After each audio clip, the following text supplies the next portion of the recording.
اینجا مرکز مقاومت است. اعوذ باللہ من الشیطان الرجیم. بسم اللہ الرحمن الرحیم. الحمد للہ رب العالمین. ناظرین، ہم دوبارہ آپ کی خدمت میں حاضر ہوئے ہیں ایک نئے موضوع کے ساتھ اور نئی شخصیات کے ساتھ. آپ ہمارے اگر پچھلے پروگرامز دیکھے ہوں گے تو آپ آشنا ہوں گے، آگاہ ہوں گے اس بات سے کہ اس پروگرام کے اندر ہم بعض معاشرے میں موجود سوالات اور شبہات کے جواب دیتے ہیں.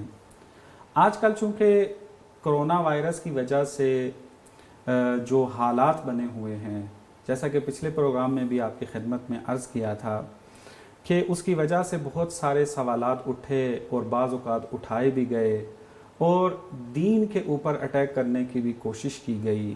دین کے نقش اور کردار کو بہت کم رنگ کرنے کی کوشش کی گئی، جو کہ پہلے بھی ہوتا رہا، لیکن آج ان کو ایک بہانہ ملا اور اس بہانے کے ذریعے وہ مومنین کے ان عقائد کو خراب کرنے کی کوشش کر رہے ہیں. تو نور الولایہ کے توسط سے ہم کوشش کر رہے ہیں کہ وہ معاشرے میں موجود جو اعتراضات ہیں ان کو احسن طریقے سے جواب دیا جائے. آج جن شخصیات کو آپ کی خدمت میں تعارف کروانا چاہوں گا ان میں سے ایک آغا سید عباس حسینی صاحب ہیں کہ جو حوزہ علم قم کے اندر فلسفے کے پی ایچ ڈی کے اسٹوڈنٹ ہیں، اور دوسری شخصیت جناب آغا حسن رضا رضوی صاحب ہیں کہ آپ پچھلے پروگرام میں ان سے آشنا ہو چکے ہیں. یہ بھی حوزہ علم قم کے اندر کلام اور فلسفے کے اسٹوڈنٹ ہیں. تمام آپ دونوں دوستوں کو خوش آمدید کہتا ہوں کہ آپ تشریف لائے اور آپ نے وقت دیا کہ اس اہم موضوع کے اوپر گفتگو فرمائے آ کر. آغا عباس، ہم آپ سے آغاز کرتے ہیں اپنے پروگرام کا. جیسا کہ آپ بھی دیکھ رہے ہیں آج کل کے دور کے اندر کہ یہ جو بعض ملحدین جو پوری دنیا میں ایک مٹھی بھر مقدار میں پائے جاتے ہیں، اگرچہ وہ ہر زبان کے اندر ہے، یعنی آپ پرسنٹیج کے اعتبار سے دیکھیں تو بہت ہی زیادہ کم ہے، لیکن چونکہ ان کے پاس بعض اوقات وسائل آ جاتے ہیں، ان کے ذرائع ابلاغ ان کے پاس موجود ہوتے ہیں، تو وہ کوشش کرتے ہیں کہ اس کو بہت زیادہ پررنگ کریں اور اپنے آپ کو دکھانے کی کوشش کرتے ہیں. تو مختلف انداز میں آج کل کے حالات میں انہوں نے کوشش کی ہے دین کی نفی کرنے کی یا دین کے کردار کی بہت زیادہ کمی دکھانے کی. تو ظاہری سی بات ہے کہ اس سوال کا جواب تو ہم تب دے سکتے ہیں کہ جب ہمیں پتہ ہو کہ خود دین کیا ہے، کیونکہ آپ کبھی ملحدوں سے بات کی ہوگی، ہم نے بھی کی ہے، مثلا معلوم ہوتا ہے کہ خود دین کے حوالے سے ہی زیادہ کنسیپٹ ہی کلیئر ان کا نہیں ہوتا. تو آپ کی خدمت میں سوال یہ ہے کہ دین کی کیا تعریف ہم کر سکتے ہیں کہ تاکہ ہم اپنی بحث کو آگے بڑھائیں اس میں. اعوذ باللہ من الشیطان الرجیم. بسم اللہ الرحمن الرحیم. الحمد للہ رب العالمین وصلی اللہ علی محمد وآلہ الطاہرین. سب سے پہلے میں نور الولایہ کی سیٹ اپ کا شکریہ ادا کرنا چاہوں گا کہ موقع فراہم کیا. یقیناً یہ بات انتہائی اہمیت کی حامل ہے کہ جب ہم کسی بھی موضوع میں داخل ہونا چاہیں، کسی بھی موضوع کے حوالے سے ڈسکشن کرنا چاہیں، تو سب سے پہلے اس موضوع کی ڈیفینیشن، اس کی تعریف، اس کی حد بندی انتہائی ضروری ہے. اس کے بغیر بات آگے بڑھائی نہیں جا سکتی. تو جب ہم دین کے حوالے سے گفتگو کرنا چاہتے ہیں تو دین کی ڈیفینیشن کیا ہے، دین کی تعریف کیا ہے، یہ انتہائی اہم سوال ہے. البتہ چونکہ دنیا کے اندر جو ادیان موجود ہیں، زندہ یا مردہ، ان تمام ادیان کو اگر ہم مد نظر رکھ کر ایک ایسی تعریف کرنا چاہیں جو ان تمام ادیان کو شامل ہو تو ایک انتہائی سخت اور دشوار کام ہے. لہٰذا اگر آپ کتابوں کا مطالعہ کر لیں تو آج تک دین کی ایک متفقہ تعریف کی جو سب کے لیے قابل قبول ہو نہیں کی جا سکی. البتہ اس کا راہ حل نکالا ہے مختلف. اب ان کی طرف چونکہ بہت تفصیلی بحثیں ان کی طرف میں نہیں جاتا. اگر ہم ایک ایسی تعریف کرنا چاہیں خصوصاً دین مبین اسلام کو مد نظر رکھ کر اور جو ادیان آسمانی ہیں ان کو مد نظر رکھ کر، تو ایک آسان سی تعریف ہم اس طرح سے کر سکتے ہیں کہ دین کچھ عقائد اور احکام اور اخلاق کا ایسا مجموعہ ہے جو خداوند متعال کی طرف سے بشریت کی سعادت کے لیے وہ مجموعہ نازل ہوا ہے وحی کے ذریعے سے. تو اس کو ہم دین کہہ سکتے ہیں. تو اس میں بنیادی طور پر دو حصے ہیں دین کے. کچھ اعتقادات ہیں، نظریات ہیں کہ جن کے اوپر آپ نے یقین رکھنا ہے، لیکن وہی اعتقادات پھر عمل میں اپنا وہ جلوہ دکھاتے ہیں اور عمل کے اندر وہ نظر آتے ہیں، تو وہ اعمال و احکام، نماز، روزہ، حج، زیارات وغیرہ اور اخلاقی جو قدریں ہیں ان میں بھی دین کی جھلک ہمیں نظر آتی ہے۔ تو اس لحاظ سے ہم بہت ہی مختصر انداز میں دین کی تعریف یوں کر سکتے ہیں کہ کچھ علمی اس کے حصے ہیں اور کچھ عملی حصے ہیں کہ ان کو ملا کر، البتہ ہمارا کہنا یہ ہے کہ دین کا اصل اتصال وحی اور خدا سے ہے، اور یہ جو پورا ایک مکمل نظام ہے انفرادی زندگی کے لیے، اجتماعی زندگی کے لیے، دنیاوی زندگی کے لیے اور اخروی زندگی کے لیے، اس پورے نظام کو ہم دین کہتے ہیں۔ بالکل، یعنی بس ہم یوں کہہ سکتے ہیں کہ جو آپ نے کہا کہ علمی جنبہ دین کا ہے اور عملی جنبہ جو ہے، جب تک یہ متصل نہیں ہوگا وحی سے تو ہم اس کو دین الہی نہیں کہہ سکتے۔ بالکل اسی طرح سے وحی جو ہے اس کے اندر بہت اہم کردار ادا کر رہی ہے، اور یہ چیزیں جو ہے وہ وحی سے ہمارے پاس حاصل ہوتی ہیں۔ بالکل، بہت شکریہ۔ یعنی کسی حد تک انسان کا مفہوم جو ہے وہ کلیئر ہو جاتا ہے ان چیزوں سے، کہ جیسا کہ آپ نے اشارہ کیا کہ بہت تفصیلی گفتگو ہے۔ جی ہاں، مثلاً اب اس میں صرف اشارہ کرنا چاہوں گا، مثلا جب دین کی تعریف میں انتہائی مشکل پیش آئی تو مشہور فلسفی وٹگنشٹائن اس نے وہ جو شباہت خانوادگی کا نظریہ پیش کیا کہ تمام ادیان میں جتنے اشتراکات ہیں ان مشترک نکات کو آپ لکھ لیں تو ممکن مثلا 4 نقطے 5 نقطے مشترک نکل آئیں، ان سے مثلا آپ دین کی تعریف کر سکتے ہیں۔ مثلا یہ ایک طریقہ ہے۔ جی ہاں، بعضوں نے پھر آگے اس کے اوپر بھی اعتراض کیا کہ مثلا یہ بھی مشکل ہے، عرض کیا کہ یہ واقعا بڑی طویل و عریض ہے، لیکن ادیان الہی کی نسبت جو تو نقطہ آپ نے اشارہ کیا یعنی بہت اچھے نقطے تھے۔ اس کے بعد جو اگلا جو اہم سوال ہے، یہ تو تھا ذرا ہمارا ذہن کلیئر ہو جائے کہ دین کسے کہتے ہیں، بس یہاں سے آپ کی تعریف سے یہ ہم نتیجہ لیتے ہیں کہ دین الہی مد نظر ہے ہمارے۔ دین کی ضرورت کیا ہے انسانی زندگی کے اندر؟ جی ہاں، بہرحال اب یہ بہت تفصیلی گفتگو ہے، میں صرف ایک نقطے کی طرف اشارہ کرنا چاہوں گا، بہت خلاصہ، اور ایک نقطے میں اگر اس بات کو ہم خلاصتاً بیان کرنا چاہیں تو اس کو ہم یوں کہہ سکتے ہیں کہ بعض انسانی ضروریات ایسی ہیں کہ جن کے لیے دین کے علاوہ کوئی دوسری چیز، کوئی دوسرا ذریعہ ایسا نہیں ہے جو ان ضروریات کو پوری کرے۔ ماشاءاللہ، یعنی واقعا زبردست، یہ بہت خلاصہ ہے۔ اب اس کو ہم کھولنا چاہیں تو انشاءاللہ آگے ہم اس کو کھولیں گے، مثلا وہ کون سی ضروریات انسان کی ہیں، اور یہ ایسی ضروریات ہیں جو انسان کے اندر سے نکلتی ہیں، جن کا تعلق اعماق انسان کے داخل سے ہے۔ مثلا خود خدا کی تلاش، ایک کمال برتر، ایک کمال مطلق، اس کی جستجو، اس کی تلاش، اس کے آگے جھکنا، اس کے آگے خضوع، خشوع، اس کی عبادت، یہ انسان کی فطرت کے اندر موجود ہے۔ ہر انسان کی فطرت، اب آپ کو پتہ ہے کہ جو چیز فطری ہو اس میں زمان، مکان، قوم، ملت، مذہب کا کوئی فرق نہیں ہوتا۔ لہٰذا اب اس کے اوپر ہم تاریخی طور پر اگر شاہد اور دلیل پیش کرنا چاہیں تو تاریخی حوالے سے آپ دیکھتے ہیں کہ تاریخی طور پر اب جتنا پیچھے چلے جائیں اور مطالعہ کر لیں، دنیا کے کسی بھی حصے کا مطالعہ کر لیں تو وہاں سے دینی آثار نکل آتے ہیں۔ بالکل، اب وہ جس شکل میں ممکن وہ بدھ کی پوجا کرتے ہوں اور عبادت کرتے ہوں، وہ ممکن ہے خدائے واحد اور خدائے برتر کی عبادت کرتے ہوں، لیکن اس کے کوئی نہ کوئی آثار، کوئی مسجد، کوئی عبادت گاہ، کوئی بت خانہ، کوئی نہ کچھ آثار اس کے نکل آتے ہیں۔ دنیا کے کونے کونے میں ہی بات ہے۔ تو اس سے ہم ایک جو نتیجہ لے سکتے ہیں وہ نتیجہ یہ ہے کہ انسان فطری طور پر ایک خدا کی تلاش میں ہے، ایک کمال مطلق، ایک مطلق کمال، ایک آپ اس کو کہہ لیں موجود برتر، ایک ایسا موجود جو انتہائی طاقتور ہے، جو ہمارا بنانے والا ہے، جو ہمارا خالق ہے، جو ہمارا مالک ہے، اس تک پہنچنا چاہتا ہے۔ تو یہ انسان کی فطرت کے اندر موجود ہے، اور انسان کی فطرت میں جو چیز ہو وہ جدا نہیں ہو سکتی، اس سے جدا نہیں کر سکتے۔ ممکن ہے تربیت کے نتیجے میں، ممکن ہے میڈیا کے نتیجے میں ایک حد تک اس کو تھوڑا بہت دبا غبار آلود ہو جائے، ہاں، لیکن اس کو اب ختم نہیں ہو سکتے۔ لیکن اب وہی پھر جب تھوڑے کچھ مشکل حالات آتے ہیں جیسے بھی کرونا کے حالات ہیں، تو وہ پھر ابھی ہم نے خود امریکی صدر ڈونلڈ ٹرمپ کا وہ ٹویٹ بھی آپ نے دیکھا ہوگا، تو اس نے کہا کہ سب خدا کی عبادت کے لیے اس نے سنڈے کا دن رکھا تو خدا کی طرف رجوع۔ دیکھیں یہ انسان کی فطرت کے اندر چیز موجود ہے۔ بہت سارے لوگ دین کی طرف متوجہ ہوئے ہیں، یعنی جب انہوں نے دیکھا کہ ٹیکنالوجی جو ہے وہ جواب نہیں دے رہی ہے اور پھر کیا رائے حل ہے، تو سب نے جو ہے وہ دین کا رخ کیا۔ وہ لوگ کہ جو دین کو کبھی جانتے بھی نہیں تھے، ان کو دور رکھا گیا تھا، تو جب وہ دینی عبادت گاہوں میں گئے عبادت کرتے ہوئے تو ان کے ساتھ شامل ہو گئے۔ وہ اٹلی کے وزیر اعظم کا بھی ظاہر بیان تھا کہ انہوں نے بھی کہا کہ اب ہمارے ہاتھ سے صورتحال نکل گئی ہے، خدا کے ہاتھ میں ہے۔ بعض سوشل میڈیا کے اوپر اس طرح کی باتیں چل، لیکن بہرحال